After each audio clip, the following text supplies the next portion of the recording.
Bienvenue. Devant moi, j'ai un Realme 14T et aujourd'hui, je vais vous montrer comment contourner la vérification Google sur ce téléphone.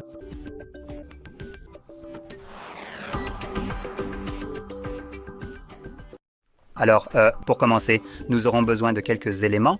Le plus important sera d'avoir un second téléphone. Je vais utiliser un OnePlus, même si je ne suis même pas sûr du modèle exact. Espérons que cela fonctionnera. La raison pour laquelle je dis « espérons » est que nous allons utiliser l'application Phone Clone comme méthode de contournement et du moins, je crois que ces deux appareils ont en fait leur application Phone Clone préinstallée. Techniquement, ils appartiennent à la même entreprise, c'est OnePlus et Realme, mais il s'agit d'une grande société mère, donc ces applications sont en quelque sorte interchangeables. Mais si je le mentionne, c'est parce que, par exemple, vous pourriez avoir quelque chose comme peut-être un téléphone Xiaomi, je pense. Je crois que c'était le dernier avec lequel j'ai eu des problèmes où, lorsque vous essayez de lui donner l'autorisation pour une raison quelconque, Xiaomi ne vous laisse tout simplement pas lui accorder l'autorisation, donc l'application ne peut jamais vraiment fonctionner. Donc il se peut que vous rencontriez parfois ce problème, même si vous avez un appareil Android pour cela, ce qui est nécessaire, il se peut que ça ne fonctionne pas. Donc je suis désolé si vous avez par exemple un appareil, peut-être un Xiaomi. Comme je l'ai dit, je ne me souviens plus si c'était bien cette marque, mais je crois que oui. Donc dans tous les cas, vous pouvez en gros dans ce cas chercher un appareil d'une autre marque et essayer avec un autre.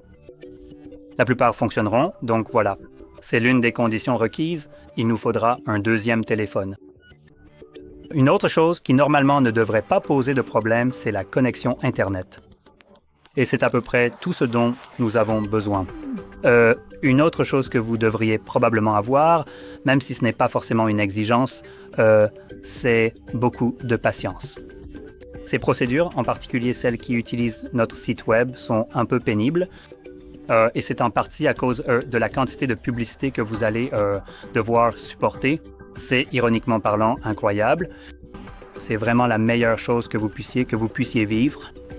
Donc oui, comme vous pouvez probablement le deviner, je ne suis pas le plus grand fan de la quantité de publicité que nous allons devoir traverser. Et elles deviennent de plus en plus agaçantes. Donc je vais le signaler dès que quelque chose se produit, car la façon dont elle fonctionne est tout simplement atroce et scandaleuse. Je vais donc vous le signaler et vous dire quoi faire, car elle risque parfois de vous embrouiller un peu. Donc, dans tous les cas, commençons. Le téléphone que vous voyez ici est verrouillé. Il me demande de dessiner le schéma de vérification pour le déverrouiller. Et si je ferme ceci, il va me demander de me connecter avec un compte Google. Maintenant, nous partons du principe que nous ne connaissons ni l'un ni l'autre. Donc, pour commencer, d'abord, si vous êtes au début, là où vous devez sélectionner votre langue, alors choisissez la langue, avancez jusqu'à arriver à la page de connexion au Wi-Fi, comme celle sur laquelle je suis en ce moment. Connectez-vous à votre réseau, ce que j'ai déjà fait. Et une fois que vous êtes connecté à votre réseau, vous pouvez alors revenir en arrière ou retourner à la page de sélection de la langue. Sélectionnez appel d'urgence. Et ici, vous allez taper A499 et lorsque vous appuyez sur le dièse, cela va nous amener dans ce mode étrange. Maintenant, ici, vous devez sélectionner Test manuel. Avant d'aller plus loin, laissez-moi juste nettoyer l'écran car il a l'air un peu sale. Voilà, c'est bien mieux. Donc, une fois que vous avez sélectionné le test manuel, vous devez faire défiler sur le côté ici, car c'est une page défilante. Sélectionnez appareil photo et à partir d'ici, nous allons choisir... c'était lequel déjà? Je crois que c'est test de l'appareil photo. Oui, c'est bien ça, le test de l'appareil photo. Et vous pouvez voir que cela ouvre l'appareil photo juste pour que vous puissiez voir. Voilà, c'est fait. Maintenant, tout ce que vous avez à faire, c'est prendre une photo. Voilà, nous avons une photo. Vous allez cliquer ici, accepter et continuer. Et ensuite, soyez indulgents avec moi pendant que je gère les publicités en suivant le guide sur notre site web. Donc à partir de ce point précis, nous allons sélectionner l'option Partager et vous devrez ensuite choisir soit la recherche d'images Google, soit simplement rechercher une image. On va simplement faire glisser vers le haut pour tout afficher, puis vous allez supprimer l'image, donc cliquez sur le carré. Pas le carré, pardon, le X. Et ici, on va taper hardreset.info bypass, je crois, non? Laissez-moi. En fait, ouais, non, désolé. Je crois que j'ai fait une erreur. Je vais corriger ça. Voyons voir. Alors, une fois que revenons d'abord en arrière. On peut chercher. Voilà. Et doit-on maintenir appuyé? Non. D'accord, donc à partir d'ici... Ah, voilà. Donc on est censé cliquer juste ici sur ces 3 points quand Google Lens est ouvert. Et ensuite, on va choisir politique de confidentialité. Voilà. Et cela ouvre le navigateur. Maintenant, il y a des chances qu'on aurait pu s'en sortir en passant par la méthode que j'ai commencée, mais je veux juste suivre le guide à la lettre comme il est écrit. Donc, et dans tous les cas, cela ouvre notre navigateur. Ici, assurez-vous de sélectionner « Utiliser sans compte » et ensuite dans la barre de recherche. Non. Nous allons cliquer ici sur ces 3 points ou sur cette étrange chose ressemblant à une grille. Cliquez sur Google. Vous pouvez tout refuser, cela n'a pas d'importance. Et puis, dans la barre de recherche, nous allons accéder à Hard Reset Info Bypass.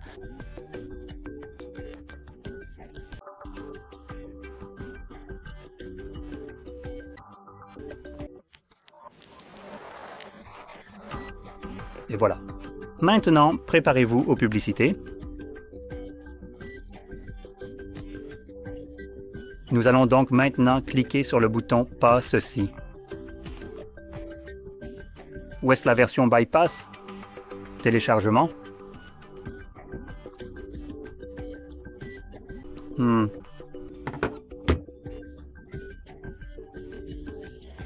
Ouais, c'est intéressant.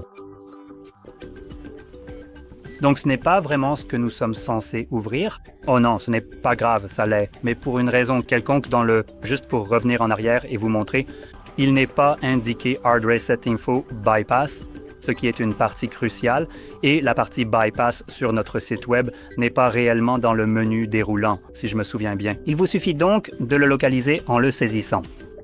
Mais de toute façon, c'est une page sur laquelle nous devons être. Ici, juste le consentement, et il y a la publicité comme je l'ai mentionné. Même si on dirait qu'il vient d'être fermé, alors ce n'est pas grave. J'ai parlé trop tôt. Est-ce que je vais choisir un pays? Va te faire foutre. Et tu... Alors, comme je l'ai dit, patience. C'est inacceptable, pour être tout à fait franc avec vous, et cela a ouvert AliExpress. Génial. Puis juste fermer ça et juste... Non, va te faire foutre. Et voilà, nous sommes donc de retour là où nous sommes censés être. Jésus, ça va être ennuyeux. Je suis vraiment désolé pour cette expérience. Comme je l'ai dit, je n'ai rien à voir avec ça. Quoi qu'il en soit, donc ici, une fois que vous êtes de retour sur la version de contournement, vous voulez faire défiler vers le bas et sélectionner l'application Paramètres. Cliquez dessus et cela ouvre effectivement les paramètres. Donc maintenant, on en a enfin fini avec cette quantité atroce de publicité et juste peu importe. Je n'ai même pas envie de dire quoi que ce soit à ce sujet, juste peu importe. Passons à la suite.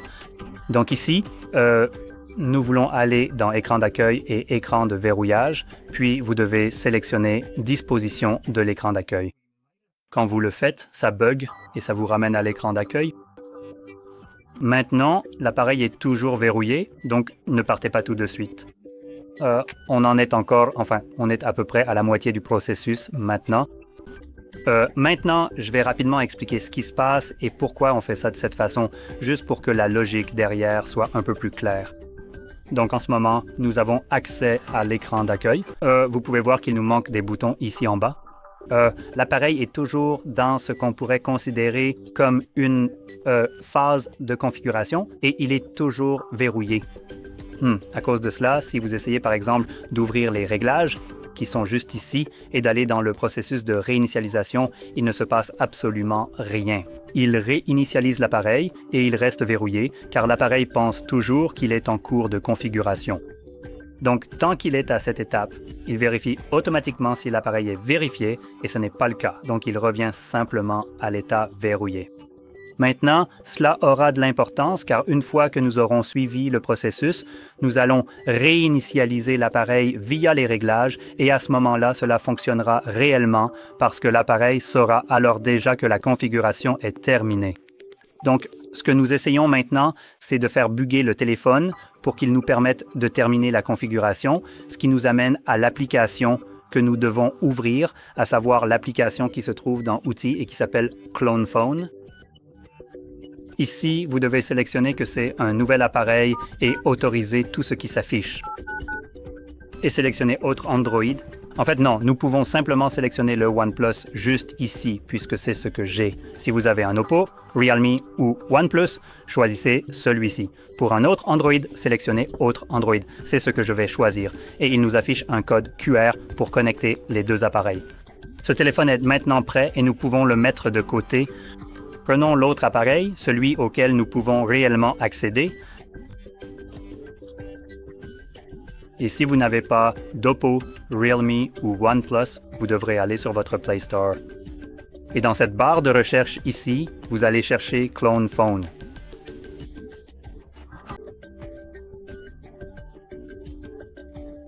Et voilà. Maintenant, il y a des chances que ça n'apparaisse pas avec...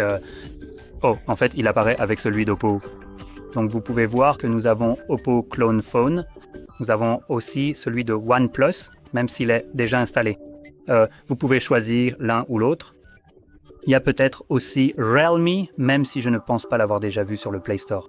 Dans tous les cas, l'une ou l'autre de ces applications fonctionnera, donc vous pouvez choisir celle que vous voulez. Je l'ai déjà, comme je l'ai mentionné, parce que c'est un OnePlus, donc elle est déjà installée d'origine, donc je peux simplement l'ouvrir d'ici.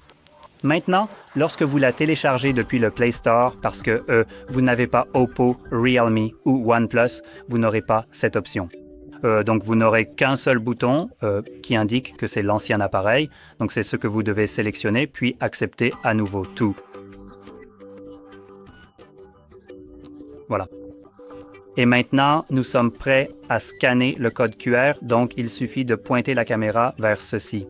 Allez. Voilà. Donc, cela commence alors à connecter les deux téléphones ensemble. Voilà. Attendez un instant et il commencera à rechercher toutes les données. Ici, nous allons tout désélectionner. Donc, vous pouvez d'abord tout sélectionner, puis tout désélectionner et ensuite choisir uniquement Application. Passez à la page suivante. Oh, d'accord, laissez tomber. On dirait qu'on peut en fait sélectionner les applications directement ici. Alors maintenant, désélectionnons cela, cliquez sur le texte en question et cela nous montre les applications. J'ai été confus. C'est généralement visible sur une deuxième page, mais il semble qu'il y ait eu un petit changement pour le rendre plus fluide et plus rapide, ce qui est bien. Maintenant, recherchez ici toutes les applications qui ont la plus petite taille. Alors, j'ai déjà vu quelque chose qui ressemblait à ça, 25 mégaoctets. Autre chose? 60? Ok, donc il semble que ce soit la plus petite taille pour moi. Maintenant, la raison pour laquelle vous voulez chercher la plus petite taille, c'est que plus la taille est petite, plus le transfert est rapide. Maintenant, une fois que vous avez sélectionné votre application, vous pouvez voir qu'il s'agit d'une sur 29 et de 25 mégaoctets. Nous pouvons passer à la page suivante, puis sélectionner « Démarrer la migration ». Démarrer la migration. Il va falloir vérifier avec le verrouillage d'écran de ce téléphone.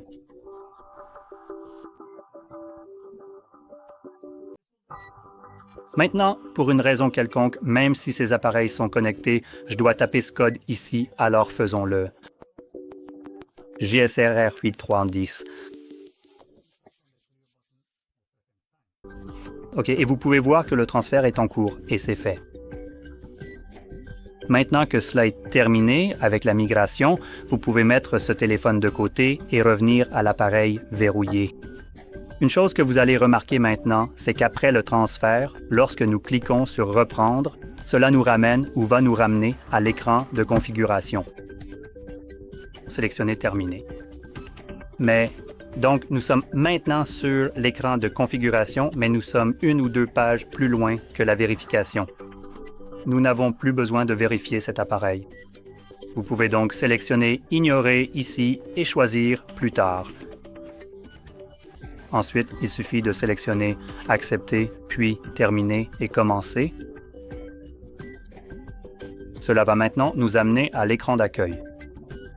L'appareil n'est cependant pas encore complètement déverrouillé. Nous avons presque terminé. Il reste une dernière chose, comme je l'ai mentionné un peu plus tôt, une dernière chose à faire. Donc, vous devez ouvrir vos paramètres. Revenons en arrière.